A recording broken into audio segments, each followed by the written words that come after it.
Kaixo, ni Zaro naiz, 12 urte ditut eta Usantzoloka naiz. Topagunean, Usantzoloko topagunean, emon zitzaizkigun bost liburu irakurtzeko eta genuen aukeratu bat. Eta nik aukeratu dut jolas egiteko ipuinak, ikusi nebanean portada oso erakargarria iruditu zitzaizkidako.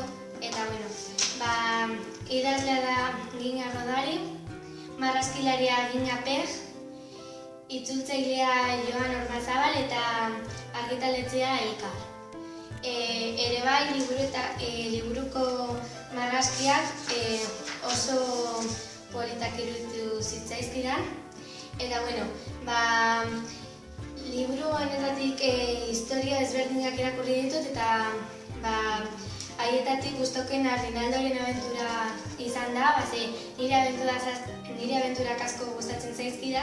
Eta, Rinaldoren abenturak doa, bera geratu zela bere izebarekin, eta bere izeba oso arduratua zenez, bera joan zan bere lagunekin eta bizikletan jauzi izan, eta joan zan etzera orkatiliak, eskuak, eskumuntura eta danak urratuta, orduan bere izeba asko arduratu zen. Eta ere, ni gustatzen eta asko, ze daude 3 amaiera, eta orduan liburua entretenigarri egiten da, gainera 3 amaieratik aldoz aukeratu zein da zure gustatzen gatzuena. Eta horregatik gomendatzen dizuet liburua irakurtzea. Agur!